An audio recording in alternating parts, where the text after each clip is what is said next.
स्वागतम गुरुदेव स्वागतम स्वागतम स्वागतम गुरुदेव स्वागतम स्वागतम स्वागतम गुरुदेव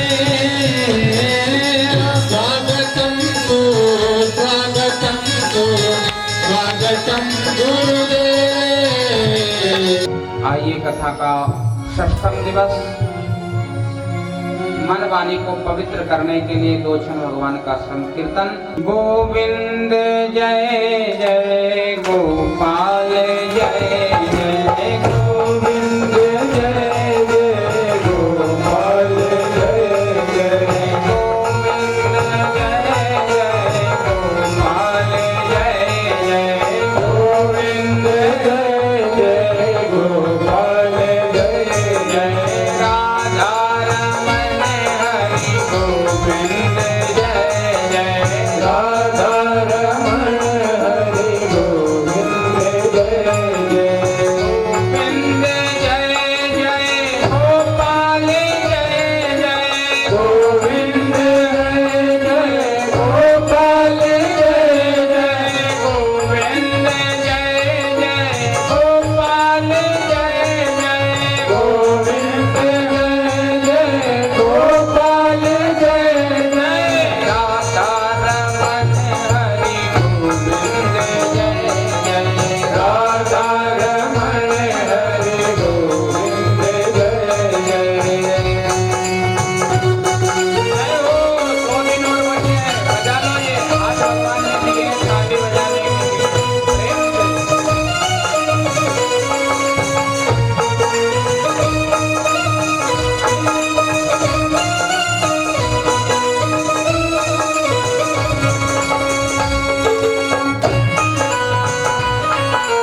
अखंड ब्रह्मांड नायक सभी भक्तों के हृदय में निवास करने वाले भगवान श्री राधा कृष्ण के युगल चरणों में कोटि कोटि वंदन प्रणाम।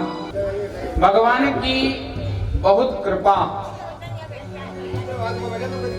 बड़े भाग्य से भगवान की कथा प्राप्त होती है। जन्म जन्म मुनि जतन कराई, अंत राम कह आवत नाही। जन्म जन्म के जब पुण्य उदय होते हैं, जन्म जन्मांतर के जब पुण्य दे दीप्यमान होते हैं, तब भगवान की कृपा से भगवान की कथा प्राप्त होती है। देवताओं को भी दुर्लभ है ऐसी श्रीमद् भागवत कथा, जिसके सामने बैठने से पाप नष्ट हो जाते हो, क्षय हो जाते हो। ऐसी भागवत हमारे भगत जी आज सुबह कह रहे थे, पंडित जी हर वर्ष ऐसा आयोजन होना चाहिए। हमने कहा जरूर होना चाहिए। सत्कर्म तो हमेशा होना चाहिए, क्योंकि हमारा जीवन सत्कर्म से ही चलता है। पुण्य से ही आदमी आगे बढ़ता है और पाप से नष्ट हो जाता है। देवता पुण्य करते थे, भगवान उनकी रक्षा करते थे। असुर राक्षस पाप करते थे, भगवान उनका विनाश कर देते थे। जबकि परिश्रम देवताओं से ज्यादा असुर करते थे, राक्षस करते थे। कई वर्षों तक तपस्या भी करते थे, लेकिन अनाचार बहुत करते थे, पाप बहुत करते थे। पाप के कारण भगवान उनको नष्ट करने के लिए आते हैं। पाप से आदमी घटता है, उसका परिवार नष्ट होता है और उसकी आत्मा भी मलिन हो जाती है। और पुण्य करने वाला, सत्कर्म करने वाला धीरे धीरे बढ़ता है। कहते हैं पुण्य करने वाला धीरे धीरे बढ़ता है, पाप करने वाला कोई पाप भी करेगा तो बढ़ जाएगा, लेकिन कितने वर्ष? पाप करत वर्ष, पाप करत बढ़त है वर्ष 5 और 7, 14 वर्ष में होते हैं घर का सत्यानाश। कौरव, कंस, रावण अत्याचारी थे, धूल में मिल गए, धराशायी हो गए। पाप करने वाला एक न एक दिन नष्ट होता है। पाप का जिस दिन घड़ा भरा जाएगा, उस दिन अंत भगवान भी देखता है। धीरे धीरे अब सुधरेगा, अब सुधरेगा। जब अंत तक सुधरता नहीं है, विनाश हो जाता है। भगवान ने अवसर दिया है, समय दिया है, तो इस समय का सदुपयोग कीजिए। भगवान की भक्ति कीजिए, बचपने से लग जाइए। बुढ़ापे का रास्ता मत देखिए कि बुढ़ापे में कथा सुनेंगे, बुढ़ापे में सत्कर्म करेंगे। किसने देखा है बुढ़ापा? माताएं घर में सब्जी बनाती है, आप साग बनाते हो, गिलकी की हो या लौकी की, आप क्या करते हो? साग बनाते, सब्जी बनाते समय लौकी हो तोड़कर लाओगे, आगे से थोड़ी लौकी निकाल दोगे, थोड़ी पीछे से निकाल दोगे और बीच की सुंदर सब्जी बनाकर दोगे तो पति भी प्रसन्न। ऐसे ही संत महापुरुष कहते हैं, आगे का बचपना निकाल दो और पीछे का बुढ़ापा भी निकाल दो। बीच बीच का जो समय, सुंदर समय है, इसमें भगवान का भजन कर लो तो भगवान प्रसन्न हो जाएगा, भगवान खुश हो जाएगा। गोपाल कृष्ण भगवान की आइए आनंद के साथ भजन करो भरी जवानी में, भजन करो मस्त जवानी में, बुढ़ापा किसने देखा है।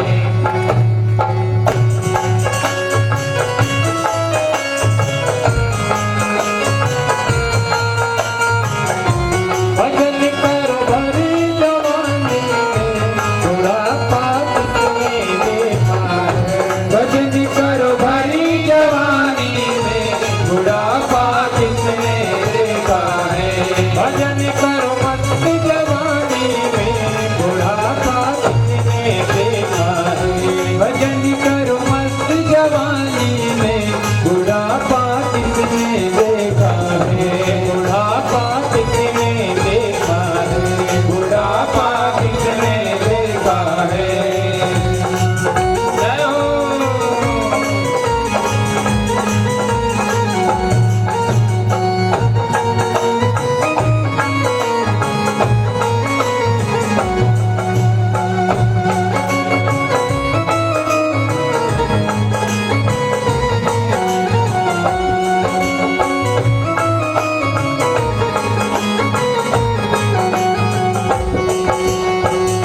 बुढ़ापे में बहरे हो जाएंगे, बुढ़ापे में बहरे हो जाएंगे, बुढ़ापे में बहरे हो जाएंगे, बुढ़ापे में बहरे हो जाएंगे।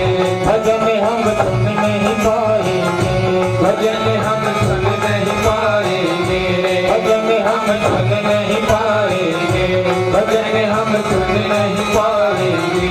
भजन सुन भरी जवानी में, भजन सुन भरी जवानी में बुढ़ापा किसने देखा है, भजन सुन भरी जवानी में बुढ़ापा किसने देखा है।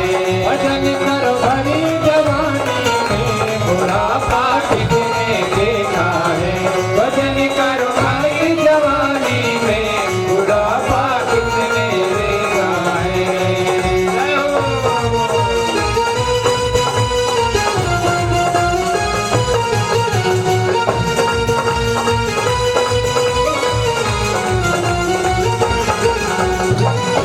जय हो।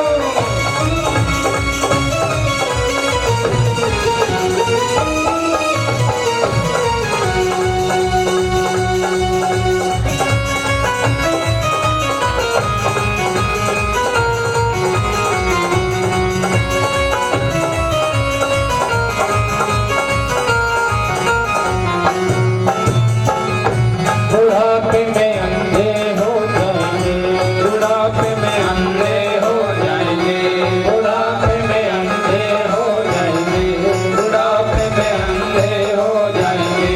दर्द हम कर नहीं पाएंगे, दर्द हम कर नहीं पाएंगे, दर्द हम कर नहीं पाएंगे, दर्द हम कर नहीं पाएंगे।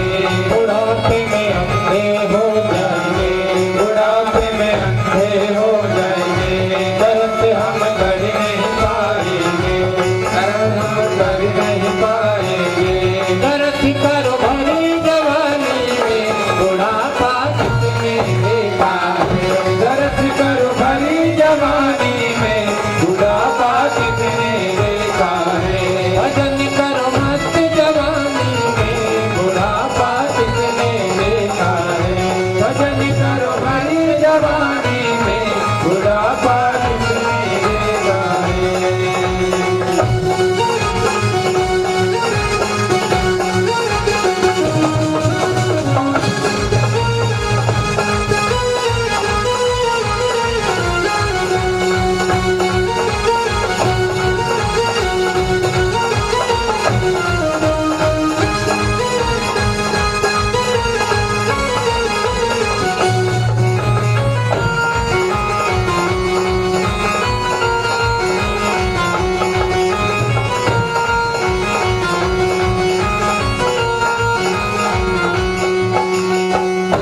बुढ़ापे में लंगड़े हो जाएंगे, बुढ़ापे में लंगड़े हो जाएंगे, बुढ़ापे में लंगड़े हो जाएंगे, बुढ़ापे में लंगड़े हो जाएंगे। तीरथ हम कर नहीं पाएंगे, तीरथ हम कर नहीं पाएंगे, तीरथ हम कर नहीं पाएंगे, तीरथ हम कर नहीं पाएंगे।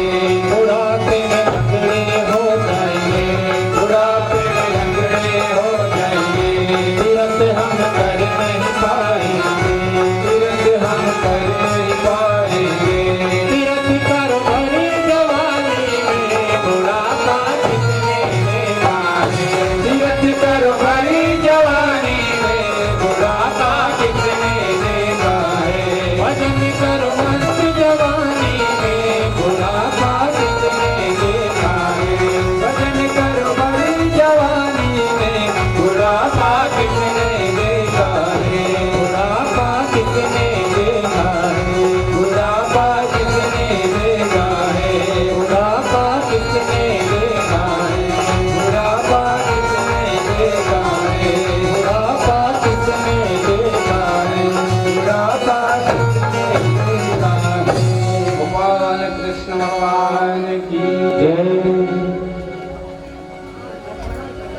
समय रहते हुए जाग जाना चाहिए और भगवान की भक्ति करना चाहिए।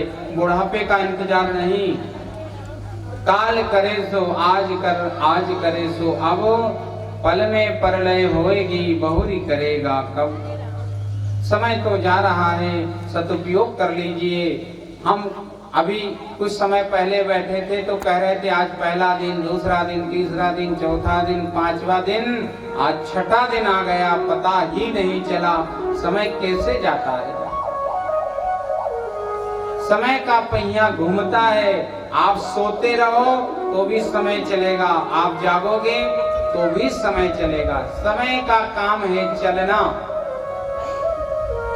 समय कभी रुकता नहीं, समय चलता रहता है। लेकिन जो समय के साथ चलता है, समय उसका समय सुधार देता है, और जो समय के साथ नहीं चलता उसका समय खराब आ जाता है। हम कहते हैं ना भैया समय खराब चल रहा है, खराब किसने करा? हम आपने सोकर ही तो समय खराब करा। भगवान समय के साथ चले हैं। राम को वन हुआ, उन्होंने जान गए समय ऐसा है, समय के साथ हो लिए। भगवान कृष्ण को कारागृह में जन्म लेना पड़ा, समय का विरोध नहीं किया कि कितना खराब समय है, कैसा समय आ गया। जैसा समय चल रहा है उस धारा में चल दिए। तो आज राम कृष्ण को हम भजते हैं क्योंकि वो समय के साथ चले। समय समय की बात है, समय समय की बात। किसी समय का दिन बड़ा, किसी समय की रात। समय आता है, कभी दिन बड़ा, कभी रात, कभी अंधेरी रात भी बड़ी हो जाती है, पता नहीं चलता कि रात कब कटेगी।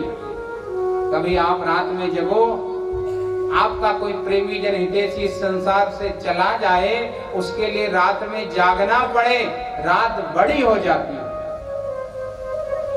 और कभी थके हारे आओ और रात में सो जाओ तो रात छोटी हो जाती, पता नहीं चलता कब रात गुजर गई। ये सब समय की बात है, इसलिए समय के साथ होना जरूरी है। समय के साथ चलना सीख लिया तो समझना आपने अपना समय सुधार लिया। 7 दिन कथा सुनना है, समय हमें भगवान ने दिया है कथा सुनने का, तो कथा सुनकर अपना समय सुधार लेना चाहिए। कहते हैं कथा में आकर बैठने से भाग्य बदल जाते हैं, हाथ की रेखाएं बदल जाती है। कथा में कोई पांडाल में बैठ जाए तो मृत्यु उसका इंतजार करती है कब ये पांडाल से बाहर आए। किसी की मृत्यु आ जाए और अगर वो कथा में बैठा हो तो उस समय मृत्यु उसके पास तक नहीं पहुंचती। कथा से निकलेगा उसके बाद मृत्यु पकड़ेगी। मतलब कथा में मृत्यु, जबकि मृत्यु कभी किसी का इंतजार नहीं करती। मृत्यु आती है, ले जाती है, लेकिन जो भगवान की कथा सुनता है, जो भगवान का होता है, मृत्यु उसके लिए ठहर जाती है। ध्रुव जी जब जाने लगे, विमान पर चढ़ने लगे, तो मृत्यु काल के मस्तक पर पैर रख कर गए। जो काल सबको डसता है उस काल के ऊपर चढ़कर ध्रुव जी गए। जो भगवान का हो जाता है उसका काल भी कुछ नहीं कर सकता। काल उसका क्या करेगा? जो भक्त हो महाकाल का। सुखदेव जी महाराज कहते हैं राजन धन्य होते हैं वो जीव जो भगवान की कथा श्रवण करते हैं। और बहुत पुण्यों से भगवान की कथा मिलती है, सब कुछ मिल जाता है। संत मिलन और हरि कथा जग में दुर्लभ दोई। इस संसार में कोई दुर्लभ है तो क्या है? भगवान की कथा और संतों के दर्शन, सच्चे संतों के दर्शन और भगवान की कथा। बाकी सब कुछ आपको मिल जाएगा, धन भी आ जाएगा, संसार वाले सब आपसे प्रेम भी करने लगेंगे, मिल भी जाएंगे, रिश्तेदारी भी जुड़ जाएगी, सब कुछ हो जाएगा। लेकिन अगर आपको भगवान की कथा मिल जाती है तो समझना आज हमारा भाग्य उदय हो गया, आज भगवान की हमारे ऊपर बहुत कृपा हो गई, जो भगवान की कथा प्राप्त हो गई, भगवान की कथा मिल गई।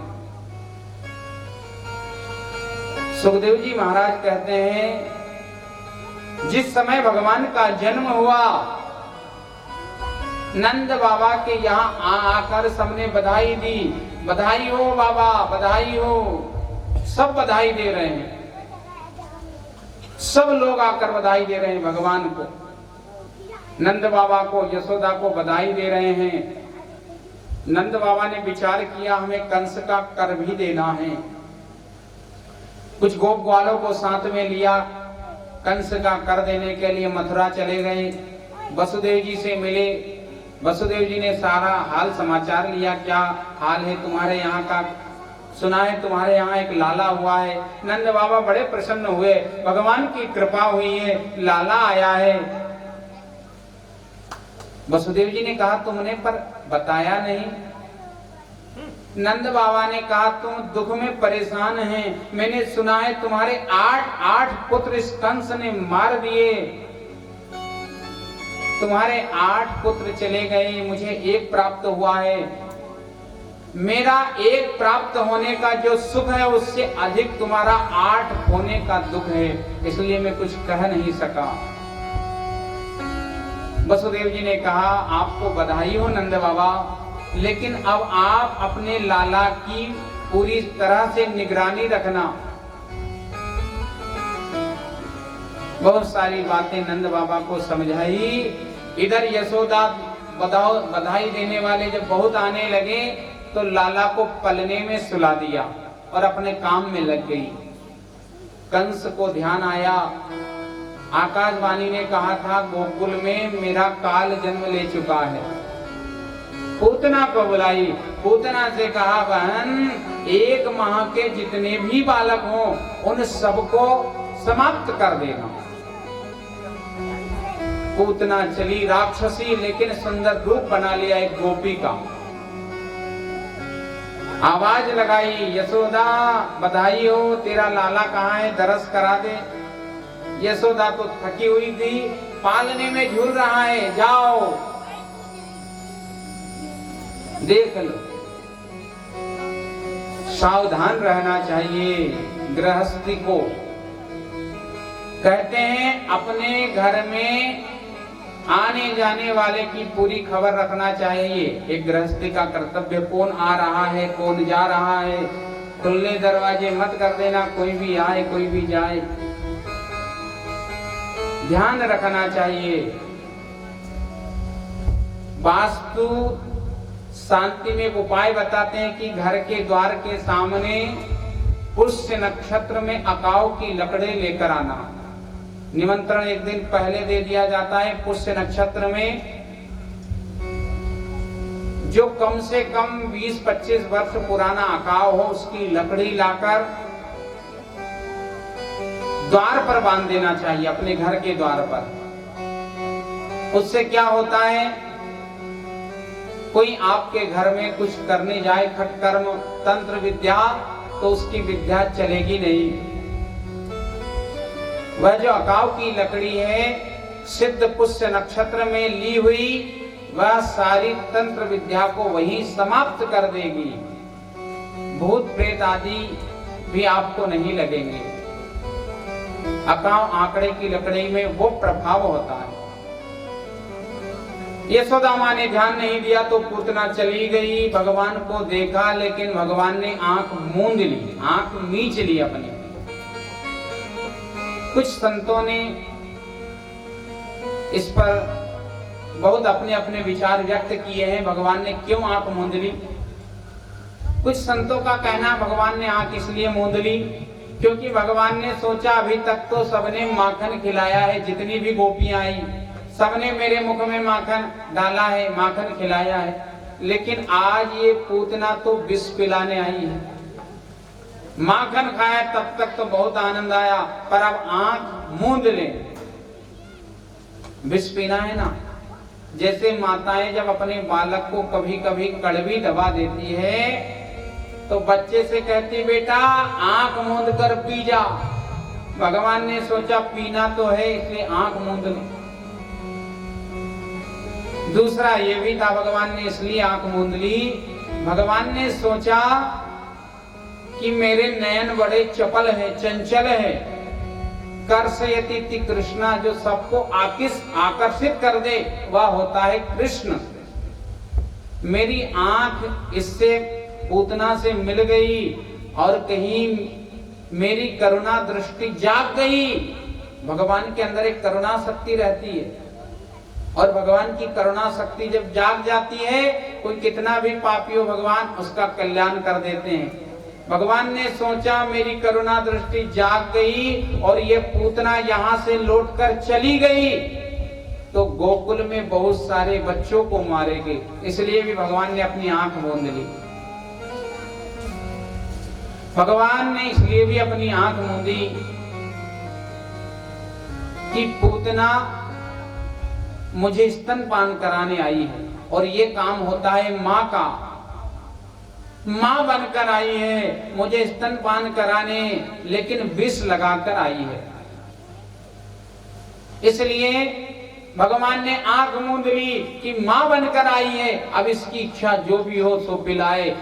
कहते हैं ना, भोजन करना माँ के हाथ का चाहे जहर हो। भगवान ने स्वीकार कर लिया। पूतना ने अपनी गोद में भगवान को ले लिया, स्तनपान करवाने लगी। भगवान भी स्तनपान करने लगे। जितना पूतना के स्तन में विष लगा था भगवान ने सब पी लिया। जय हो बाबा, जय शंकर की। जितना विष लगा था भगवान ने पी लिया और धीरे धीरे भगवान पूतना के प्राण भी स्तन के द्वारा पीने लगी। घबराई अब तो। भगवान से छुड़ाने लगी स्तन, पर भगवान छोड़ने वाले नहीं। भगवान का नाम क्या है? हरि। हरि भगवान को भी कहते हैं, हरि सर्प को भी कहते हैं। कहते हैं जो एक बार किसी को पकड़ ले फिर छोड़े नहीं, वही हरि। भगवान ने कहा अब तो पकड़ लिया है, अब छोड़ने वाला नहीं।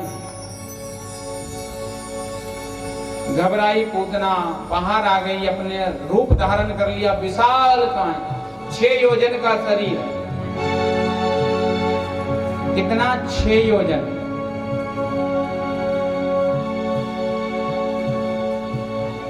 छह योजन कितना होता है?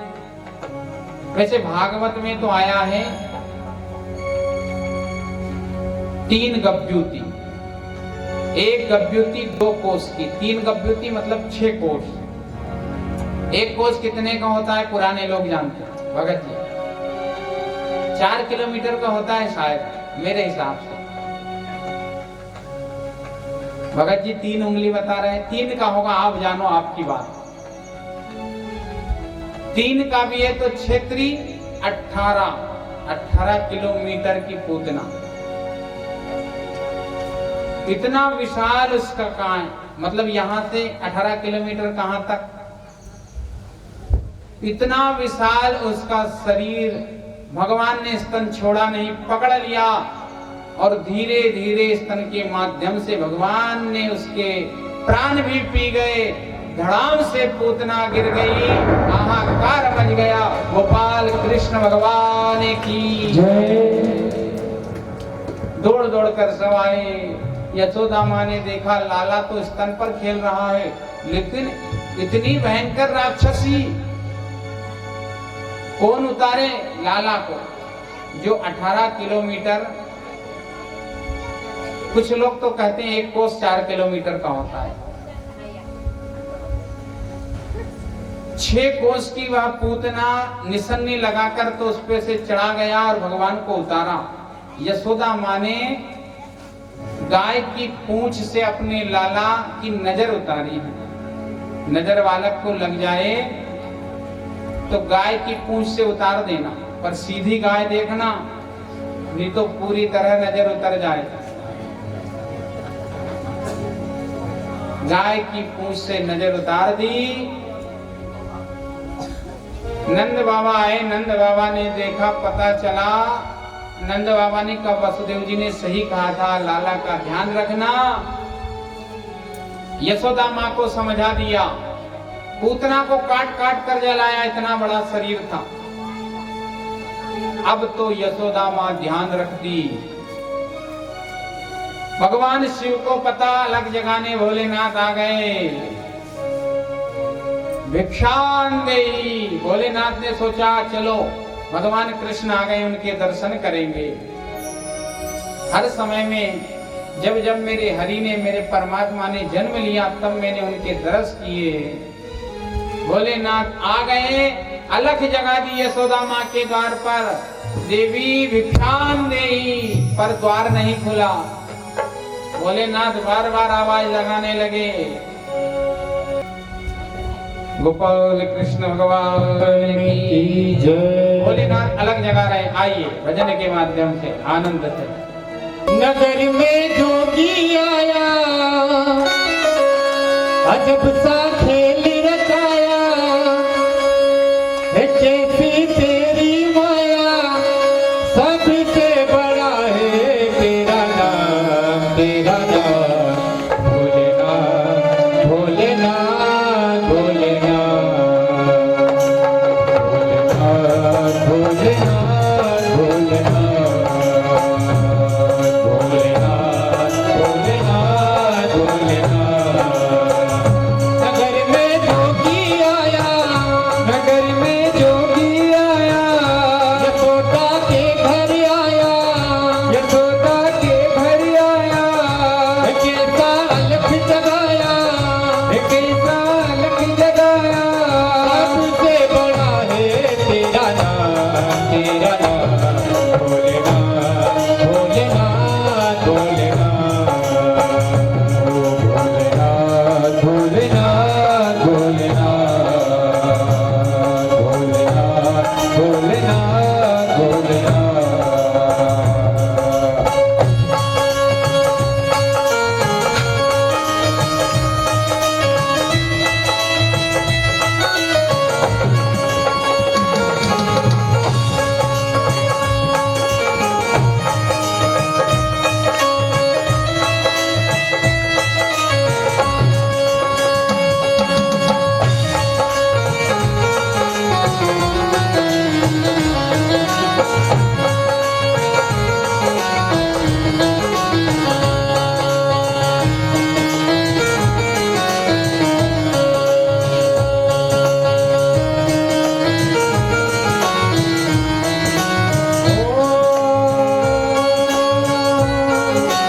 अंग विभूति गले रुद्रमाला, कैसे नाक लिपटाए, माथे तिलक और भाल चंद्रमा, घर घर अलख जगाए।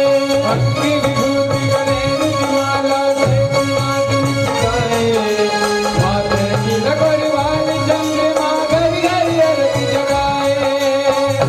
अजब है तेरी माया, इसे कोई समझ न पाया, अजब है तेरी माया, इसे कोई समझ न पाया, कैसा खेल रचाया, कैसा खेल रचाया, सबसे बड़ा है तेरा नाम, तेरा नाम भोलेनाथ, भोलेनाथ, भोलेनाथ, भोलेनाथ, भोलेनाथ।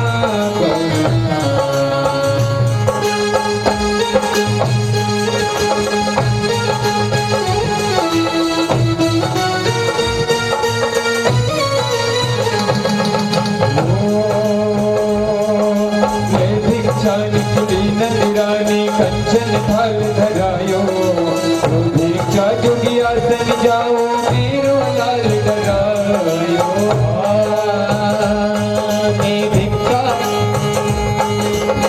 भिक्षा निकली नंदरानी, कंचन थाल धरायो, भिक्षा जोगी जाओ, आसन मेरो लाल डरायो।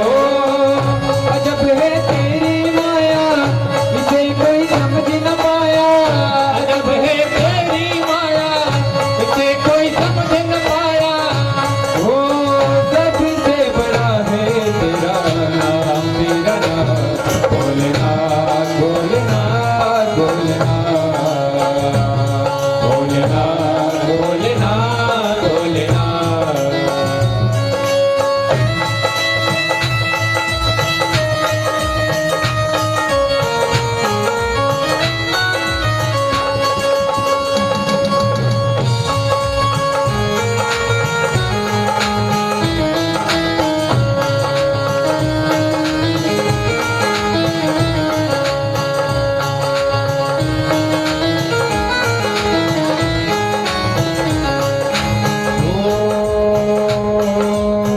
चाहिए तेरी दौलत दुनिया और न कंचन माया अपने लाल का दर्श करा दे मैं दर्शन को आया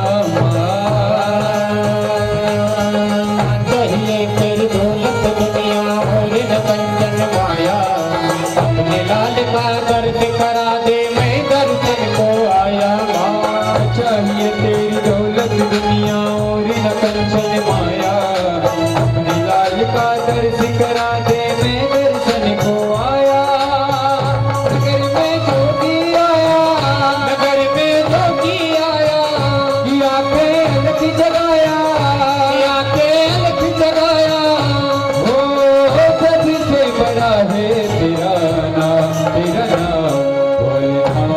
भोलेनाथ भोलेनाथ भोलेनाथ भोलेनाथ भोलेनाथ भोलेनाथ भोलेनाथ भोलेनाथ भोलेनाथ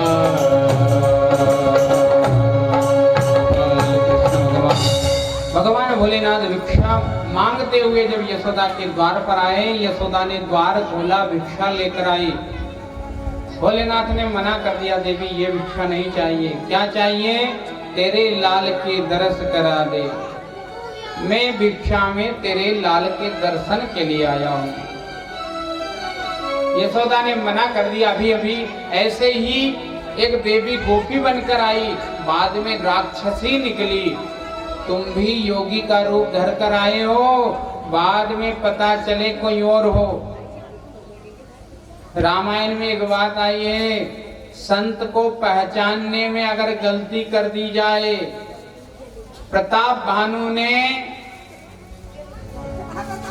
काल ने भी संत को पहचानने में गलती कर दी। परिणाम ये हुआ कि उसको राक्षस बनना पड़ा। और इसी भागवत में परीक्षित ने समीक ऋषि को पहचानने में गलती कर दी तो श्राप मिला। इसलिए संत से जब मिलो तो सावधानी से मिलो। संत अगर असंत होगा और आपने उसका बहुत स्वागत कर दिया, भाव से आपने अपने घर में ले आए, तो माल सफा करके और भाग जाएगा। हुआ ऐसा बहुत जगह। हमारे जीजी पंडित जी हैं, इनके मौसा जी है कोठरा में। कोठरा की सत्य घटना है। एक माल गुजार थे, रघुवंशी समाज के। 4-5 संत आए, उनके यहाँ निवास किया। रात्रि में चर्चा होती रही। देखो धन के सब भूखे होते हैं। संत समझ गए, कहा धन तो हम आपका दुगना कर सकते हैं, पर एक क्रिया है, पूजन है, अगर वो पूरी हो गई धन बढ़ जाएगा, डबल हो जाएगा। लालच में फंस गए। क्या करना पड़ेगा? सामग्री बुलाई, कुछ पूजन पाठ जैसे तैसे करा, एक लाल कपड़ा बिछा दिया। बोले अब तुम्हारी सामग्री, धन सामग्री को दुगना करना है, जितनी है उतनी ले आओ। जितनी घर में थी सब ढूंढ ढूंढ कर लाए, गले की भी निकाल दी। सब सारे सोना चांदी लाकर रख दिया। बोले पोटली बांध लो। पोटली भी उनसे बंधवाई, पोटली बंधवा दी। बोले अब हमारे साथ नर्मदा स्नान करने चलो।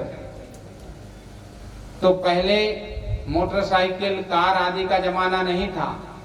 गाड़ी वेल से लोग नर्मदा स्नान करने जाते थे। गाड़ी वेल रात्रि में ही जो थी, रात के 12 बजे।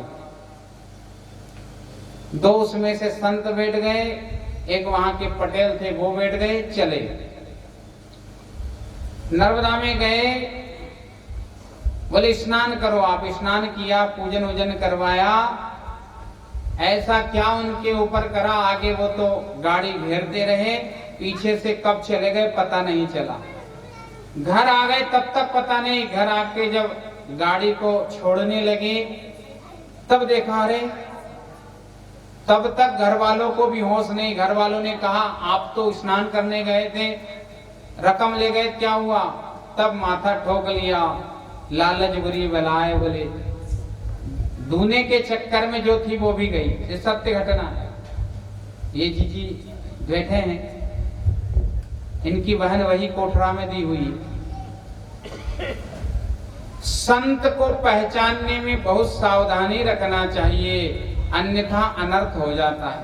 असंत को आपने संत मान लिया तो भी हानि है, और संत को असंत मान लिया तो भी नुकसान हो जाएगा। इसलिए जितना संत से काम हो उतना काम करके, और जय हो महाराज। क्यों?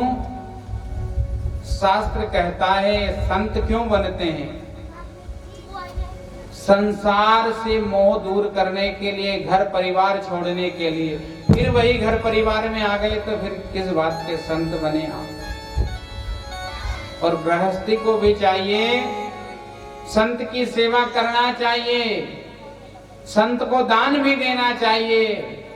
पर ज्यादा संत से महाराज हमारे घर में ये हो रहा है, ये कर दो, वो कर दो, फिर समझना अगर सच्चा संत होगा तो ठीक, नहीं तो फिर आपके पास जितना धन है उतना भी लेकर गोविंदाय नमो नमः हो जाएगा। अपने कर्म पर विश्वास रखिए। भगवान ने कितना अच्छा सुंदर शरीर दिया है, खूब मेहनत कीजिए, अपना कर्म कीजिए। कर्म वो शक्ति है, वो चाबी है जो जीवन को बदल सकती है, भाग्य को बदल सकती है। और जो कर्महीन होगा, कर्महीन नर पावत नाही, कर्म प्रधान विश्व करि राखा। कर्म प्रधान है, कर्म पर विश्वास रखिए, जरूर आपको फायदा होगा। और जो आलसी है वो ये काम ज्यादा करते हैं, कर्मठी कभी ऐसा नहीं करता, अपने कर्म पर विश्वास रखता है। आज भगवान भोलेनाथ तो एकदम भगवान गोपाल कृष्ण के दर्शन करने के लिए आए हैं, लेकिन यशोदा ने सोचा भी थोड़े दिन पहले वह गोपी आई थी जो राक्षसी बन गई, कहीं ऐसा ना हो कि ये संत भी असंत निकल जाए और कुछ कर दे। मना कर दिया। भगवान भोलेनाथ ने गोपाल कृष्ण से कहा, जितने भी आपके जन्म हुए, नरसिंह हुए, वामन हुए, राम हुआ, जितने भी आपके जन्म हुए सब में मैंने आपका दर्शन किया, क्या अब तुम्हारे दर्शन नहीं होंगे? ऐसा कहा तो बाल कृष्ण भगवान रोने लगे, रुदन करने लगे। एक गोपी ने कहा, ये लाला को क्या हुआ, बहुत रो रहा है। यशोदा ने कहा, ये बाबा कुछ जानता है। गोपियों ने कहा, क्या जाता, हमारा दिखा दे, शायद लाला चुप हो जाए। भोलेनाथ के पास गोपियों ने ले गई, भोलेनाथ ने अपनी गोद में लिया, भगवान कृष्ण चुप हो गए। गोपियों ने कहा, जरूर ये बाबा कुछ जानता है। गोपियों ने कहा, बाबा ये बताओ इसका भाग्य कैसा होगा। माताओं को बहुत चिंता होती है अपने बालक की, इसका भाग्य क्या होगा, ये क्या करेगा, पत्नी कैसे मिलेगी। अभी सुबह सुबह एक फोन आया, जिसका जन्म अभी 21 तारीख को हुआ है, 21 अगस्त को। नाम पूछ लिया हमसे, कौन सा पाया, नक्षत्र सब पूछ लिया। फिर बाद में बोला कैसा भाग्य कैसा रहेगा। हमने कहा अच्छा, विवाह में कोई दिक्कत तो नहीं आएगी। हमने कहा अभी तो 8-10 दिन का हुआ है, विवाह की चिंता।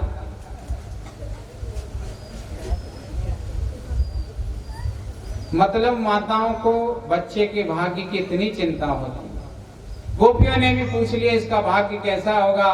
भोलेनाथ ने कहा, जो सबका भाग्य बनाता है उसका भाग्य में क्या बताऊं, इसका उज्जवल भविष्य होगा। क्या करेगा ये? भोलेनाथ ने देखा, बताऊं या नहीं बताऊं, करने वाला तो ये चोरी है। भोलेनाथ ने कहा ये चोरी करेगा। गोपियों ने कहा, बाबा क्या कह रहे हो? बोले हाँ, ये सबके मन को चुराएगा, ये सबको अपनी ओर आकर्षित कर लेगा। बाबा इसका विवाह किस दिशा में होगा? भोलेनाथ ने कहा इसका विवाह चारों दिशा में होगा। गोपियों ने कहा तो क्या 2-4 विवाह होंगे? भोलेनाथ ने कहा 2-4 नहीं, 2-4 हजार कहो। भोलेनाथ ने जब ऐसा कहा, भगवान बालकृष्ण ने उंगली दबा दी भोलेनाथ की। बोले सारी पोल पट्टी आज ही खोल दोगे, कुछ बचने भी दो आगे के लिए। भोलेनाथ ने दर्शन किए, भगवान ने भोलेनाथ के दर्शन किए। यशोदा की गोद में भगवान को दिया और भोलेनाथ अलग जगाते हुए चल दिए। कंस ने शकट भंजन, तृणाव्रत आदि राक्षस भेजे, भगवान ने सबका संहार किया। धीरे धीरे अब तो भगवान बड़े हो गए। एक दिन गर्गाचार्य जी आए, बालकों को देखा, बोले इनका नामकरण संस्कार, बोले अभी तक नहीं किया। गर्गाचार्य जी ने कहा, अरे नामकरण संस्कार तो होना चाहिए।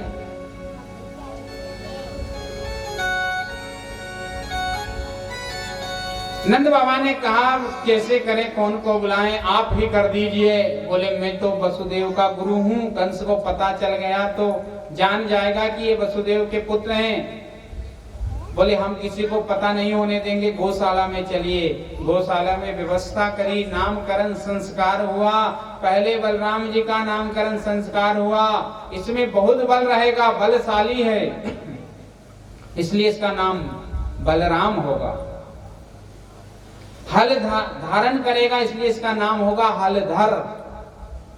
जो माताएं हल षष्ठी के दिन, ये बलराम जी का व्रत होता है, हल की पूजन करते हैं, आपके इधर शायद करते हैं। हल षष्ठी के दिन हल का पूजन होता है। इस दिन जो माताएं हल षष्ठी का व्रत करती हैं, उसका पुत्र बलशाली होता है। हर पुत्र जिसके यहाँ पुत्र है, उस माता को इसका व्रत अवश्य करना चाहिए।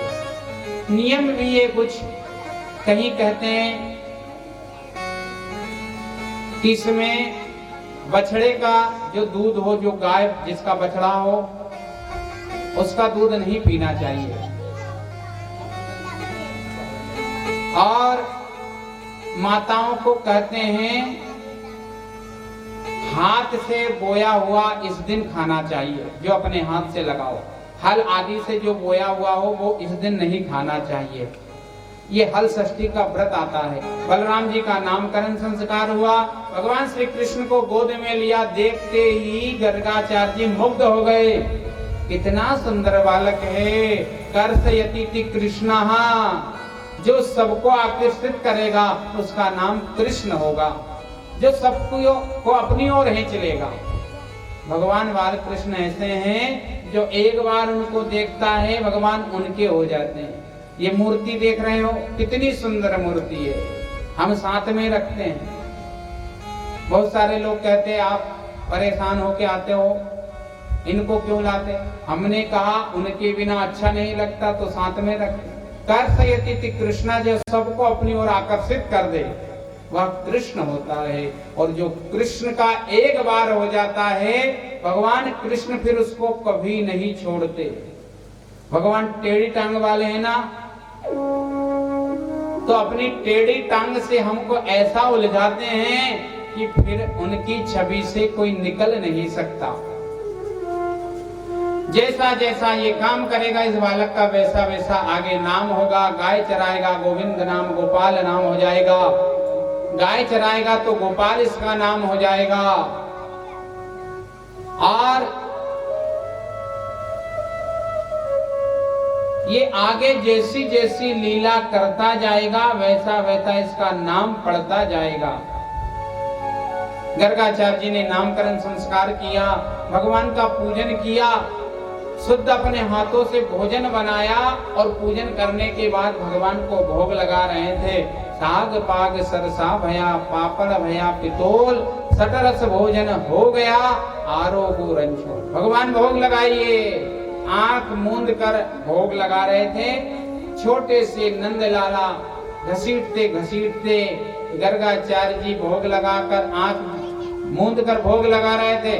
भगवान ने आकर खाना प्रारंभ कर दिया।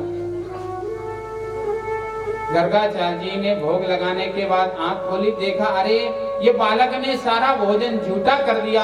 मैं तो अपने प्रभु नारायण को भोग लगा रहा था, इसने झूठा कर दिया। फिर रसोई साफ करी, फिर भोजन बनाया, फिर भोग लगाया। भगवान फिर आ गए। गर्गाचार्य जी ने नंद बाबा को बुलाया और कहा, बाबा ये तुम्हारे लाला को ले जाओ, हर समय भोजन झूठा कर रहा है, मेरे नारायण को भोग लगाना है। फिर पुनः भोजन बनाकर भोग लगाया, मंत्र बोला, भगवान फिर आ गए। गर्गाचार्य जी ने आंख खोली, लाला को हटाया। भगवान ने कहा, ये गर्गाचार्य जी भी मंत्र भी बोल रहे हैं, भोग लगाने के लिए बुला भी रहे हैं और भगा भी रहे हैं। गर्गाचार्य जी जान गए, आंख मीच कर देखा तो समझ गए ये तो मेरे नारायण हैं, नारायण का ही रूप है। तब अपने हाथों से भगवान को भोग लगाया। इसलिए तो हम कहते हैं, छोटे बालक को हम क्या कहते हैं, बाल गोपाल। ये सब भगवान का रूप है, बाल गोपाल। नामकरण संस्कार हुआ, आपको कल भी बताया था 16 संस्कार होते हैं। ये संस्कार हमारी सनातन जो परंपरा है, रीति रिवाज है, इनको धीरे धीरे बढ़ाते रहिए, करते रहिए, इन्हें खत्म मत करिए, समाप्त मत करिए। 16 संस्कार हैं, इन्हें अवश्य करिए, इससे बड़ा प्रभाव पड़ता है। नामकरण संस्कार इसलिए किया जाता है, नामकरण संस्कार करते समय बालक का जिस अक्षर से नाम हो, जिस राशि का नाम निकला, उस पे जब नाम रखा जाता है तो जीवन भर वह नाम काम करता है उसके लिए। कौन से ग्रह चल रहे हैं, क्या चल रहे हैं, कौन सी परिस्थिति आई, नाम से पता चल जाता है। सुखदेव जी महाराज कहते हैं, धीरे धीरे भगवान बड़े हो गए। अब तो भगवान इतने बड़े हो गए कि घुटने चलने लगे और अपने आंगन में आ जाते। गोपियां जब पानी जाती और भगवान उस गोपियों को देखते तो गोपियां मुग्ध हो जाती, सब कुछ भूल जाती, सब भूल जाती।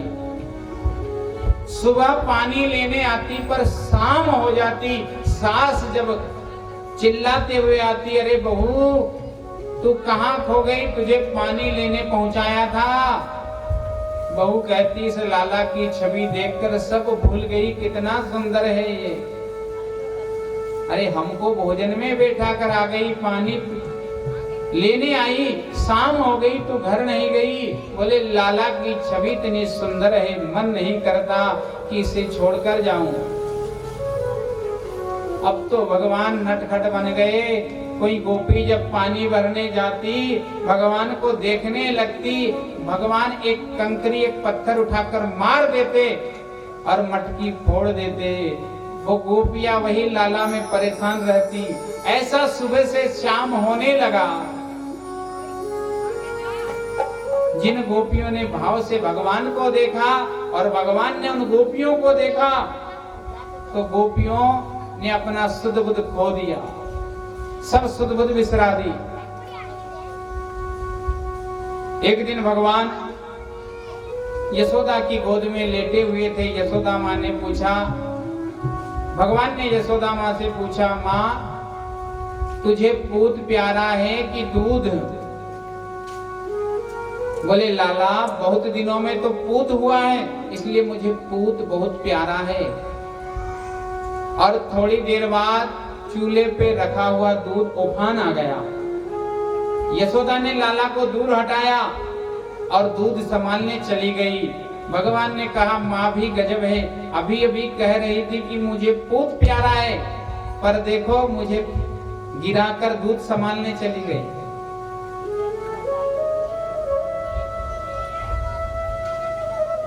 महिलाओं को चाहिए कि जब चूल्हे पर दूध उफनता हो तो उसे थोड़ी देर उफन देना चाहिए। क्यों? आपने देखा होगा, आपके यहाँ खेती में पूजन करते हैं, हमारे यहाँ उसको मछुंदरी माई कहते हैं, मछुंदरी माई का पूजन। खेत में पूजन करते हैं, पूजन के बाद दूध उफनाया जाता है। और अब तो ठीक पुराने किसान पहचान जाते थे कि दूध किस ओर जा रहा है, उत्तर, पूर्व, दक्षिण, पश्चिम, जिधर जाता था वो समझ जाते थे फसल कैसी होगी। वास्तु शांति जब होती है घर की, वास्तु पूजन, उस समय भी घर में सबसे पहले अग्नि पर दूध ही तपाया जाता है और दूध को उफनाया जाता है, ताकि जिस प्रकार ये दूध उफन रहा है ऐसे ही हमारे घर में धन लक्ष्मी ऐश्वर्य उफनता रहे। आवाज है क्या है? ऐसा उफनता रहे। भैया साउंड वाले जो होते हैं, आवाज है क्या है?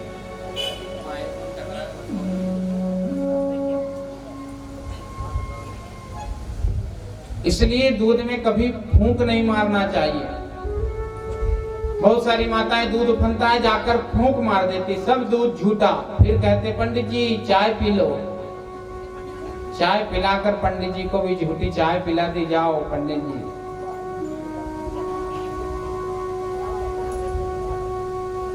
फूंक मारने में दूध झूठा हो जाता है। अगर दूध उफनता हो तो दूध जब तक नीचे ना गिरे तब तक तो उसे उफनने दिया जाए, और जब ऐसा लगे कि नीचे गिरने वाला है तो उसमें जल डाल दिया जाए, पानी डाल दो, नीचे हो जाएगा दूध। भगवान ने देखा तो भगवान ने सोचा अच्छा ये बात है। एक पत्थर उठाया, जितने भी दूध दही माखन से मटके भरे थे भगवान ने सब फोड़ डाले, दही दूध की कीच मचा दी, सब जगह दही और दूध हो गया। यशोदा माँ ने देखा, कहा लाला तूने इतना नुकसान कर दिया, अब तुझे छोड़ूंगी नहीं। एक छड़ी उठाई और लाला के पीछे यशोदा माँ भागने लगी। लाला आगे आगे, यशोदा पीछे पीछे, भगवान भागते गए। यशोदा ने कहा लाला मैं थक गई, आजा मेरे पास। भगवान ने कहा माँ तू मारेगी? बोले मारूंगी नहीं लाला, तेरी पूजन करूंगी, तेरी पूजा करूंगी, आजा। अब भगवान को क्या पता कि कौन सी पूजा होने वाली है। भगवान आ गए, माँ ने पकड़ लिया, एक छड़ी चमकाई। भगवान ने कहा माँ तूने तो कहा था पूजा, बोले यही पूजा है तेरे लिए। माँ यशोदा भगवान को रस्सी से बांधने लगी। कहते यहाँ 2 अंगुल रस्सी कम पड़ जाती है। बहुत रस्सी यशोदा ने जोड़ी पर भगवान का हाथ बांध नहीं पाई। त्रिलोकपति को कौन बांध सकता है? जिससे जगत बंधा है उसे इंसान क्या बांधेगा? यशोदा माँ परेशान हो गई। लेकिन भगवान कब बनते हैं? भगवान बंध भी जाते हैं, पर कब बनते हैं? जब भक्त का परिश्रम पूरा हो जाए। भक्त का परिश्रम पूरा हो और भगवान की दया हो, तब भगवान बंध जाते हैं। ये 2 अंगुल रस्सी ऐसे ही कम पड़ रही थी। यशोदा का परिश्रम और भगवान की दया, जैसे ही यशोदा का परिश्रम पूरा हुआ, भगवान की दया हुई, भगवान बंध गए, उखल से बांध दिया। भगवान लीला करने वाले उस उखल को घसीटते घसीटते जहां पर 2 वृक्ष लगे थे, उस उखल को बीच में, दोनों वृक्षों के बीच में फंसाकर भगवान ने जैसे ही झटका दिया, वृक्ष धड़ाम से गिर गए। सुंदर 2 पुरुष निकले, यमलार्जुन। भगवान ने उनका उद्धार किया, जाओ तुम्हारा कल्याण हो। सुखदेव जी कहते हैं भगवान यहाँ भक्तों का कल्याण करने के लिए आए हैं और दुष्टों का विनाश करने। भगवान और बड़े हो गए, धीरे धीरे अब तो भगवान घर से बाहर जाने लगे। एक दिन माँ यशोदा से कहा माँ जिन गायों का दूध पीता हूं मैं, उन गायों को मैं जंगल में चराने जाऊंगा। यशोदा ने कहा लाला तू छोटा सा है, अभी तेरी उम्र गाय चराने की है? बोले नहीं, जिन गायों का दूध मैं खाता हूं उनका कर्ज है मेरे ऊपर, इसलिए मैं उनकी भी सेवा करूंगा। विचार करने की बात है। आज जिन भगवान ने आकर इस धराधाम पर गाय चराई, उस गाय की आज दशा देखो, बड़ा दुख होता है। शहर में चले जाओ कि ट्रकों से गायों को घायल कर देते हैं, मूर्छित कर देते हैं। गाय पड़ी है पर उनको कोई देखने वाला नहीं है। रात में वाहन चलते हैं, गाय सामने आ जाए, ट्रक वाले ट्रक नहीं रोकते, जाने देते हैं। गाय को कहीं भी लगे, तड़पती हुई गाय क्या बद्दुआ देती होगी। जिस गाय का दूध भगवान ने पिया है, जिस गाय का दूध हमने पिया है, आज उस गाय की दुर्दशा हो रही है। कहते हैं दूध का कर्ज चुकाना कठिन होता है। एक माँ थोड़ा सा दूध पिला दे तो बालक उसका कर्जा उतार नहीं सकता। जिन गायों का दूध पी पी कर हम सब बड़े हुए हैं, डॉक्टर भी कहेंगे गोली दवा गाय के दूध से लेना। बालक को दूध देंगे, बेटा दूध पी ले, हष्ट पुष्ट हो जाएगा। उसी गाय का वह दूध पीता है, बड़ा होता है, बलवान होता है, और गाय के दूध से बलवान होने के बाद उस गाय का ही नाश करता है जिस गाय का दूध पिया है। कितनी विडंबना की बात है।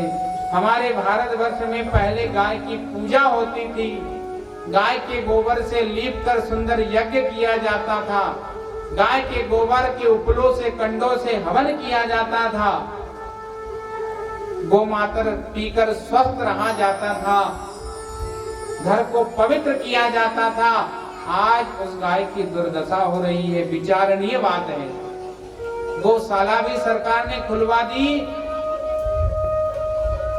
तो उस गौशाला में जितने पैसे आए उसमें भी लोग खाने लगे। अरे गाय के नाम से तुम दान नहीं कर सकते तो कम से कम गाय के निमित्त जो धन आ रहा है उसको तो मत खाओ। जो मनुष्य गाय के निमित्त आया हुआ दान या धन खा लेता है वो कुछ भी कर ले, तरता नहीं, वो यमपुर जाता है।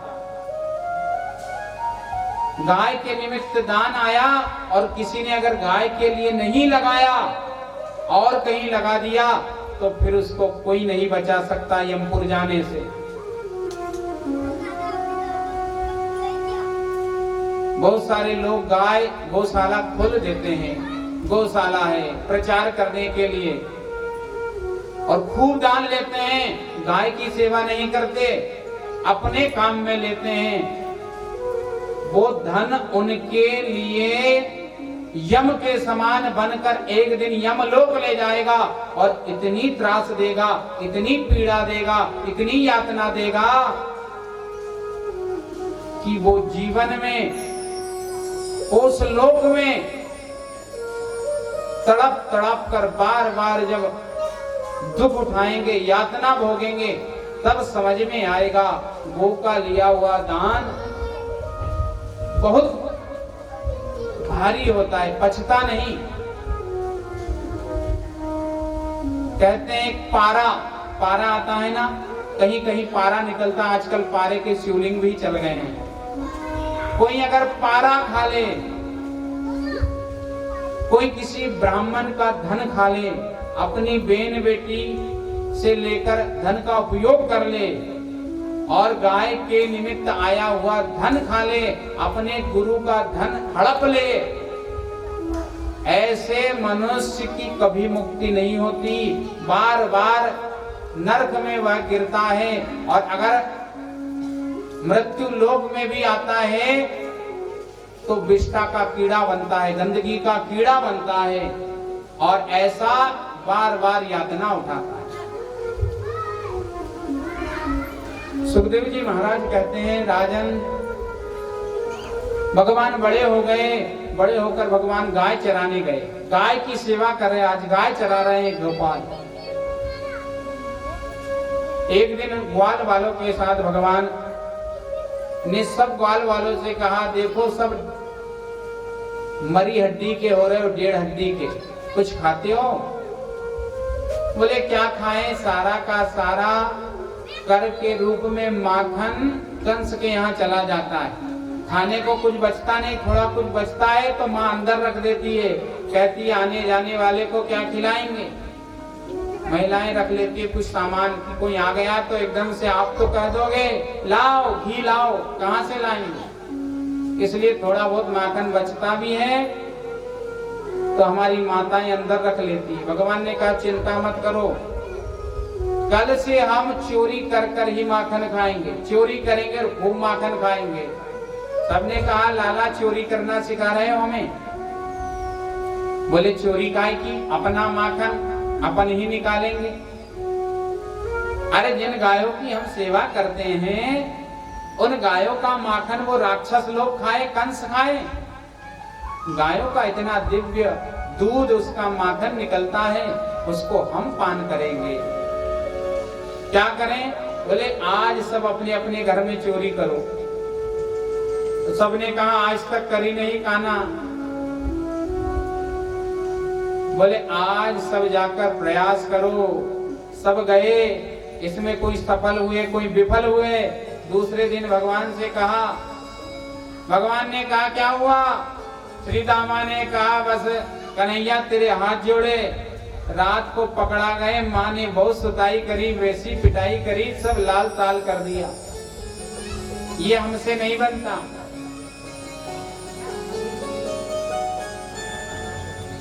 भगवान ने कहा चिंता मत करो, अब हम सब मिलकर चोरी करेंगे। भगवान ने एक मंडल बना लिया और भगवान माखन की चोरी करने लगे। गोपियां सारी परेशान, पता नहीं चलता रात में कौन आता है और माखन खाकर चला जाता है। एक गोपी ने तो यशोदा से जाकर कहा तेरा लाला बहुत माखन खाता है, चोरी करता है। यशोदा ने कहा हमारे यहाँ कोई माखन की कमी है जो तुम्हारे यहाँ चोरी करने जाएगा? गोपी ने कहा सबूत बता दूंगी तब तो मानोगी। बोले हाँ सबूत अगर कोई बता दोगी तो मैं जरूर मानूंगी। वह गोपियां इसी चक्कर में ये कृष्ण किसी दिन पकड़ा जाए और इसको मैं यशोदा के पास ले जाऊं। एक दिन भगवान चोरी करने आए। इस गोपी ने अपने पति से कहा तुम द्वार पर अपना पलंग बिछा लेना, बिस्तर बिछा लेना, कोई आए तो जाग जाना। पति ने कहा हाँ देवी ठीक है। द्वार पर पति सो गया। भगवान आए, ग्वालों ने कहा प्रभु बचना, उधर मत जाना। क्या है? बोले उधर तो गोपी का पति सोया हुआ है। भगवान ने कहा चिंता मत करो, इस गोपी के द्वार में जो खिड़की लगी है वो हमारे लिए ही लगवाई है। खिड़की खोलो, कूद कर चलो अंदर। खिड़की से सब अंदर गए।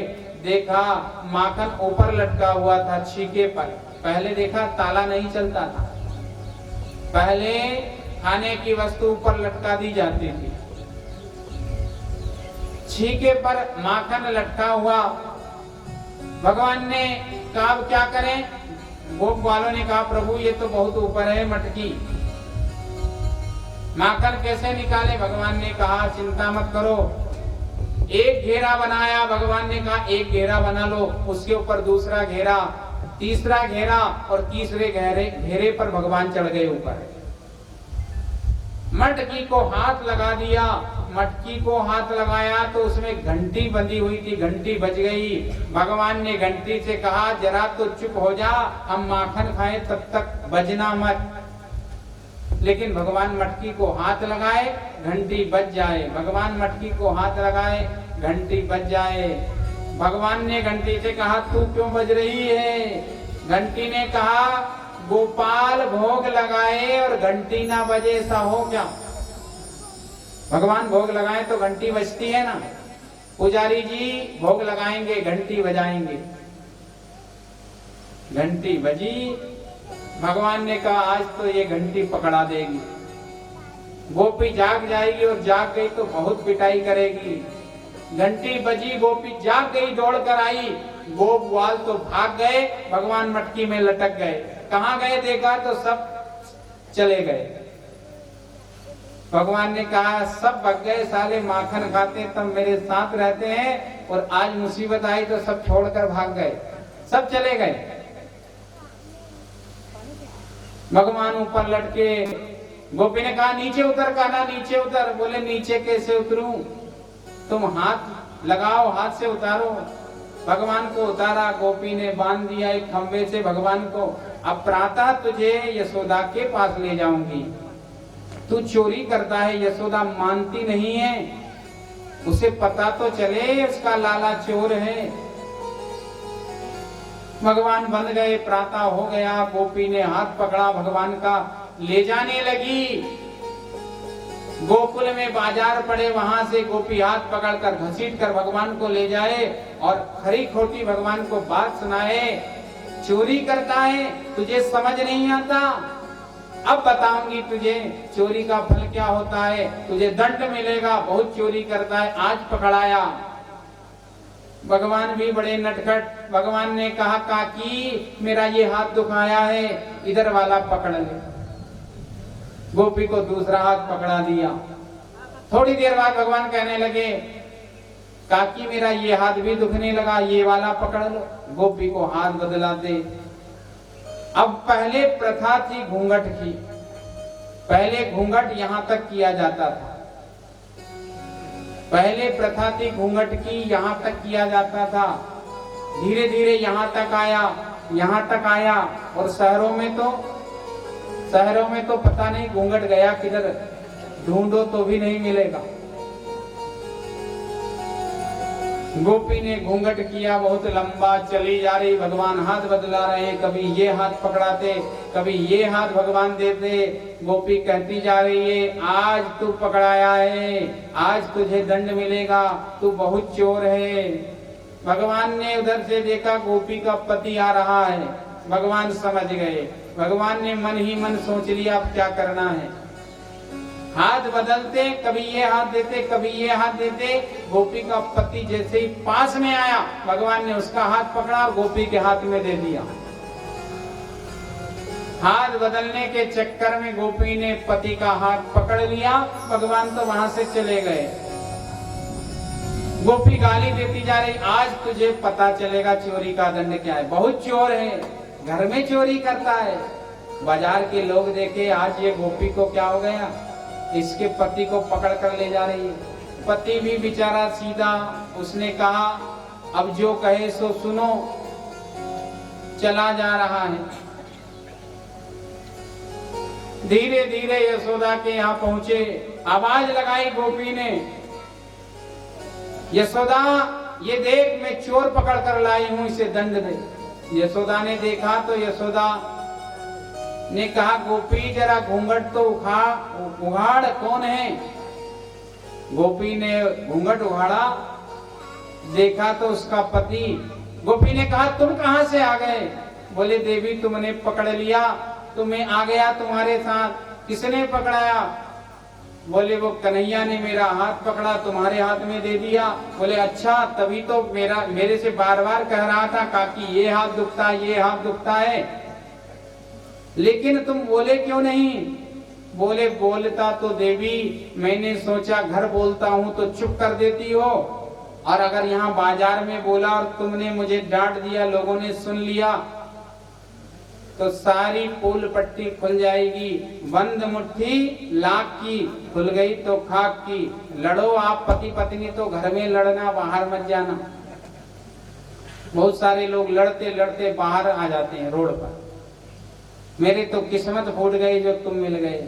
पति भी कहता है तेरे किस्मत अच्छे थे जो तुझे ऐसा घर मिला।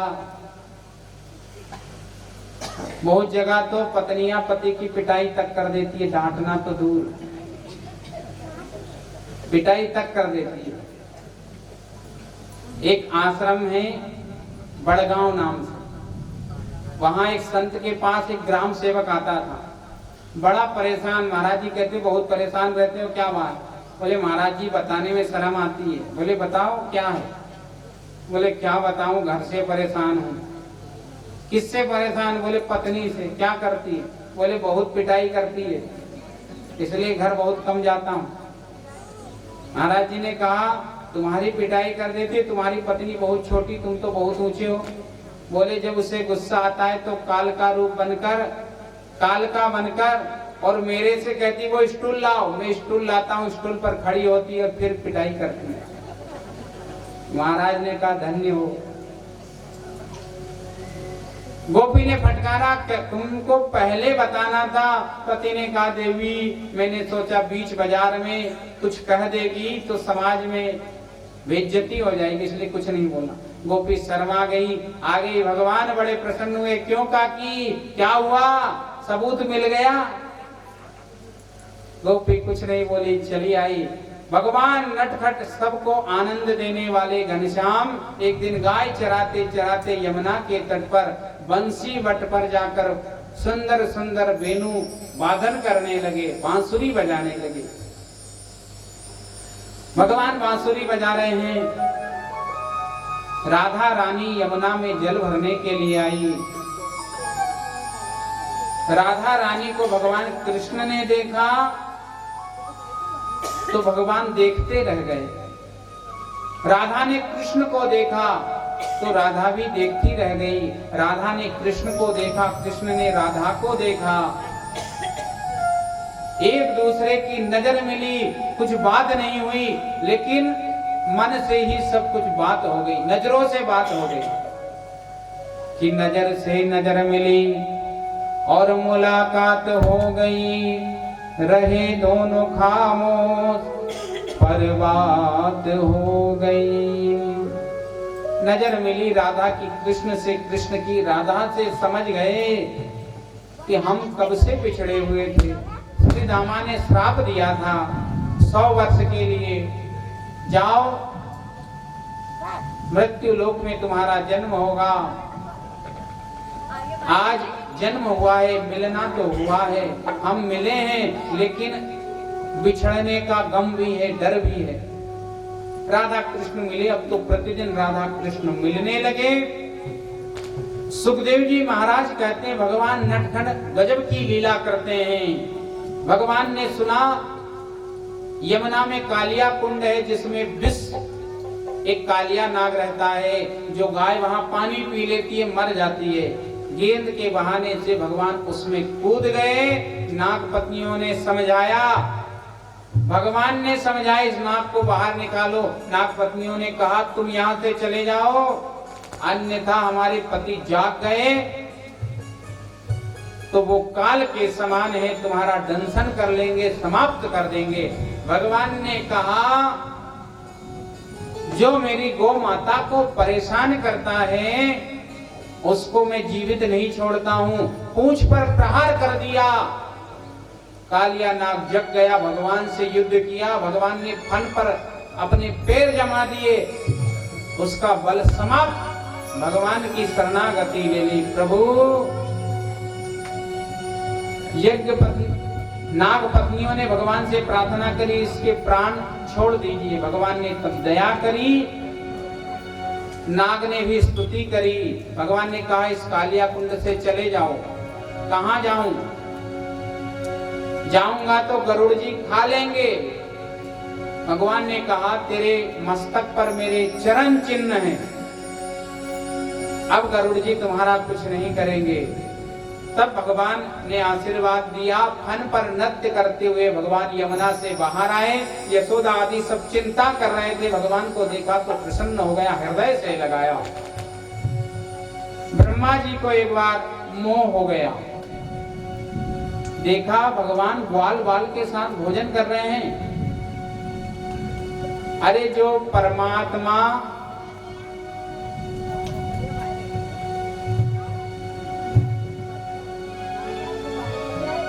पवित्रता का ध्यान रखने वाला, जो परमात्मा इतना परम पवित्र है कि पूजन करते करते अगर जल थोड़ा सा अपवित्र हो जाए, उसमें हाथ भी डल जाए तो वह जल पूजन के काम का नहीं रहता, अपवित्र हो जाता है। आज वह ग्वाल बालों के साथ बैठकर झूठा खा रहा है, ये परमात्मा नहीं हो सकता। तो भगवान ग्वाल बालों के साथ भोजन कर रहे थे, तब तक ब्रह्मा जी ने गाय बछड़ों का हरण किया और ब्रह्मलोक ले गए। भगवान जब गाय बछड़ों को देखने गए, तब तक ब्रह्मा जी ने ग्वाल बालों का भी हरण कर लिया और अपने लोक को चले गए, आराम करने लगे।